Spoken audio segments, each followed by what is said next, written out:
Hi, I'm Dr. Alan Wider from MassageChairRelief.com, and today I've got a very special guest with me, and his name is Dr. Michael Olpin. And Mike and I will be talking about a number of things from more of an academic perspective. But I'm going to give you a little bit of a bio on Michael here, or Dr. Olpin. I'm sorry, I'm used to calling you Michael now, or Mike. But if I'll call you, I guess I can call you Dr. Olpin, Mike's great. even though it sounds weird. Well, Dr. Olpin is a full professor of health promotion at Weber State University, that's here in Utah.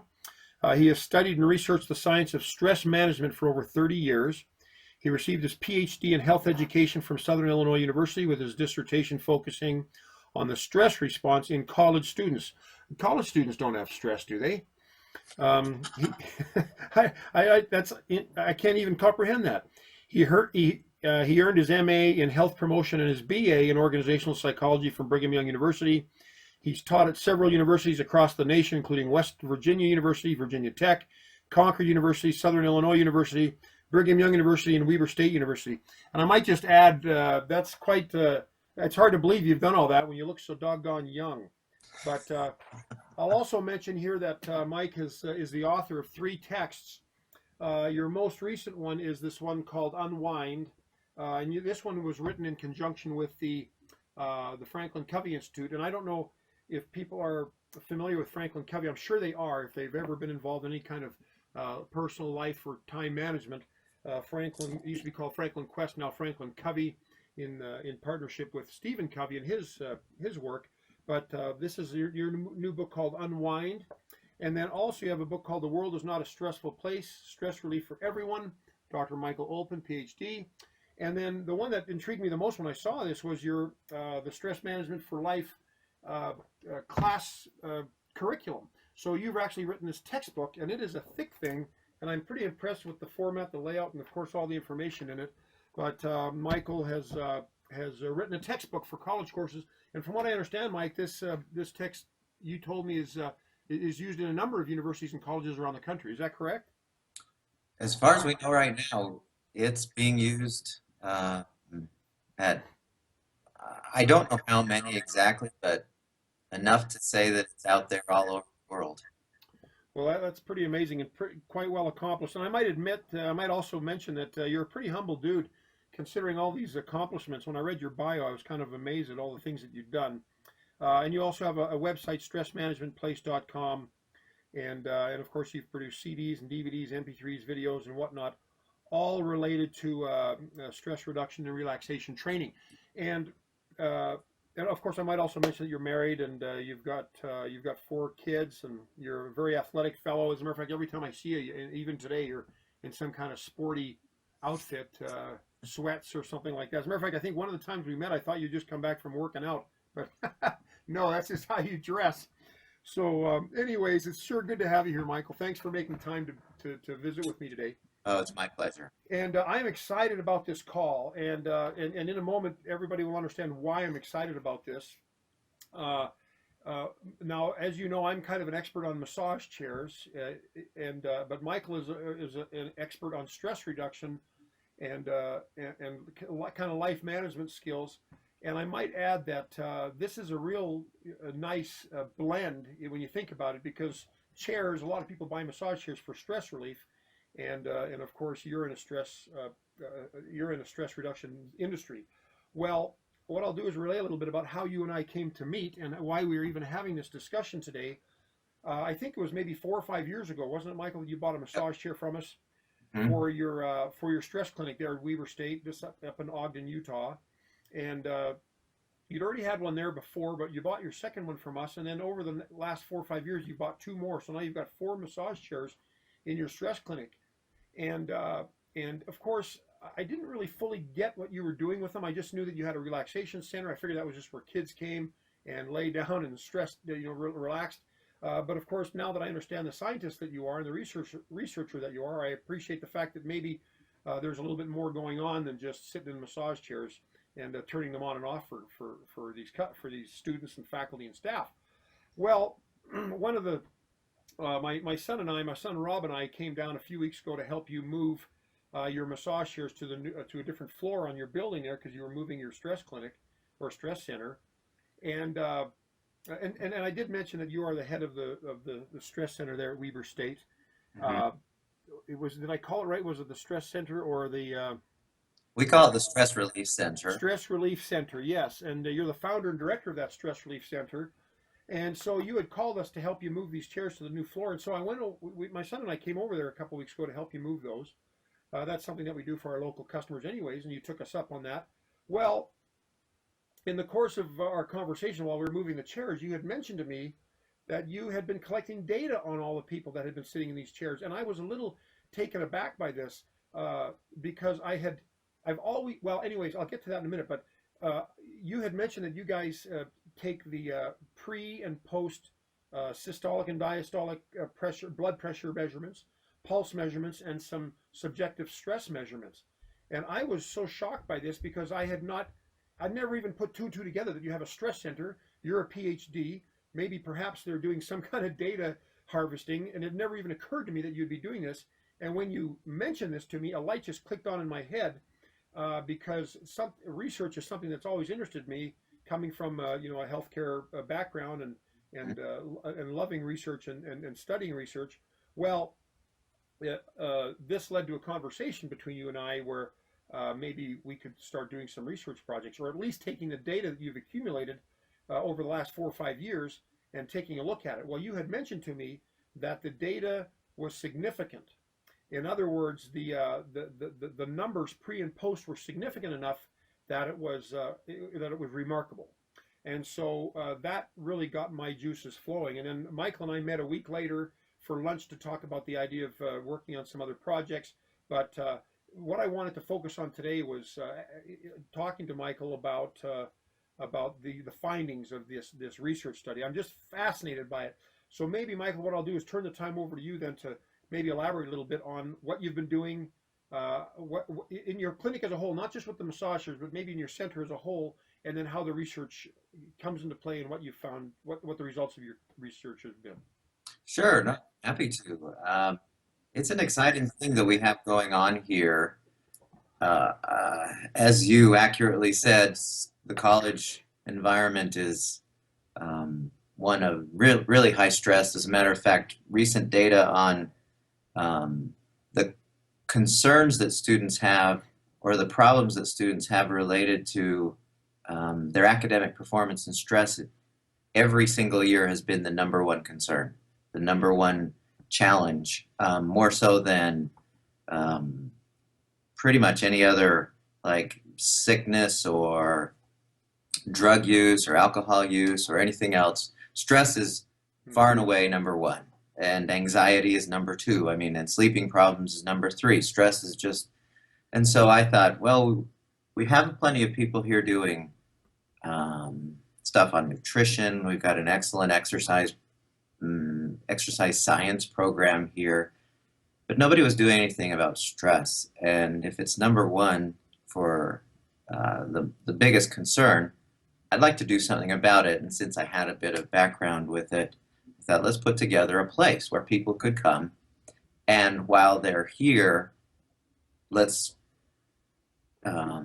immerse them in activities that will create a reduction of stress. And back when we started this, we didn't really know. I mean, I had a few, my research focused quite a bit on things like meditation and yoga and, different cognitive things that people could do. But when we decided to put a stress relief center together, we really didn't have, it's kind of hard to have somebody come in and teach them how to meditate right away. And we thought, well, wouldn't a massage chair be a great idea? And so that was one of the first things we did, is we purchased a massage chair. That back then, that was quite an old one. I mean, as far as today's standards, that was a really old one, but we realized that that was a favorite of the people who came in. And so as we started to expand, I purchased one of your chairs, and immediately it became the favorite of the Stress Relief Center. It was just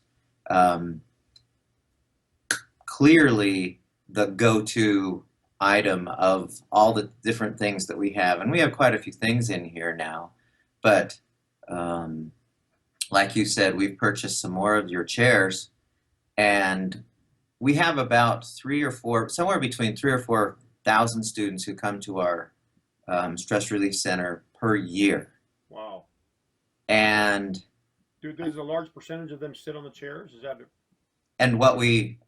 yeah, as you accurately said, everyone who comes in, we test them right off the bat for heart rate, blood pressure, and perceived stress levels on a scale from 0 to 10. How stressed are they? 10 being excruciating, 0 being bliss.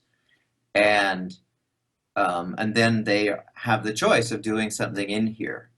And 85% of the people who come in here use one of the massage chairs. So that's probably somewhere in the neighborhood of about 2,500 people who use your chairs per year? Per year. Mm-hmm. Wow. We have, it's pretty funny, the lineup when, like, middle of the day, there will be people who want to get on, and there will be a lineup, and it's like kind of like Baskin Robbins, where you have to take a number and wait your turn until you can get your ice cream. That's the case with these chairs. They're in such high demand. Yeah. And so we tested them. You know, we have to do that here. We kind of have to collect data just because it is an academic setting. And nobody seems to mind, really. And what we have found, you know, is on the average, we decrease a person's heart rate, or I should say, by them sitting in the chairs. And usually the average amount of time that they're in there is about 20 minutes on the average. And they will decrease their perceived stress level from pre to post by going from about a 7 on a scale from 0 to 10 to about a 3.5, which is phenomenal. In a 20-minute period, somebody going from just really high stress to, I'm doing pretty good on an average. Right. The resting heart rate, it's varied, but if we take the average over the 4 or 5 years that we've been doing them, the resting heart rate in a 20-minute period averages about 7 or 8 beats per minute drop. Wow. Which is astounding. I mean, that is just, you can't do anything else without, you know, besides chemically, and create that much of a difference in somebody's resting heart rate. You just can't. You have somebody just sitting there and reading or watching TV, the heart rate does not come down like that. And so, and like you said, when we ran the statistics on these, it was statistically significant, indicating it couldn't have happened by chance. It was because of the application of the chairs. The systolic and diastolic blood pressure measurements both came down significantly. And that's even harder. I mean, you can kind of, I'll deep breathe and it might affect your heart rate a little bit, but the blood pressure piece,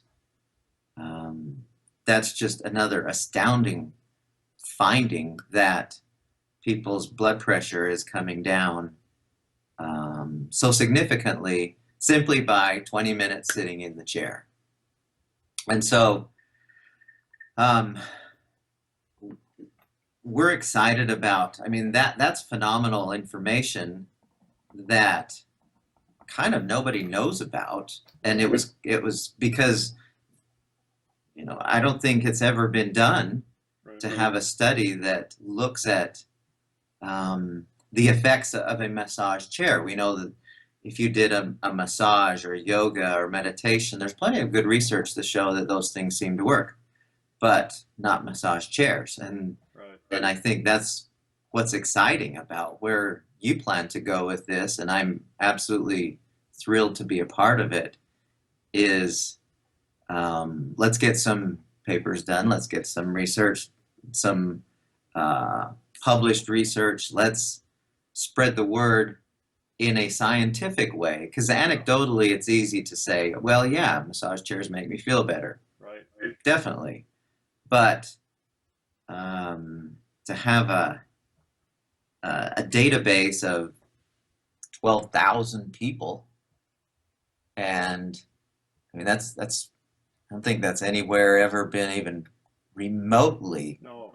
done, and so it's exciting to see that we can give evidence for this particular stress management modality.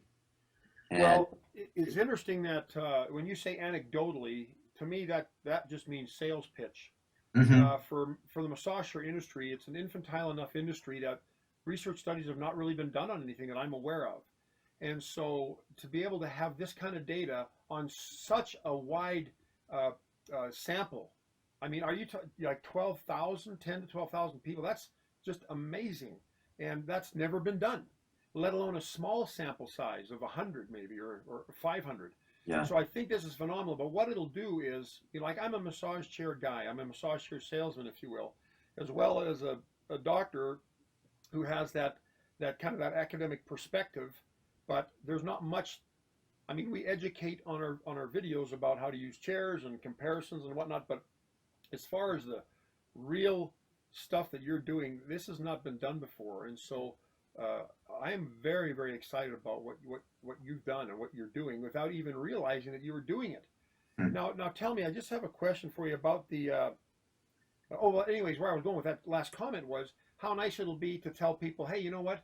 Massage chairs really do decrease blood pressure. yeah, There have been studies on massage and maybe other modalities that are maybe in the same ballpark as a massage chair that have borne these things out, but never, like you mentioned, never have we actually tested these things on a massage chair to back up the sales pitch.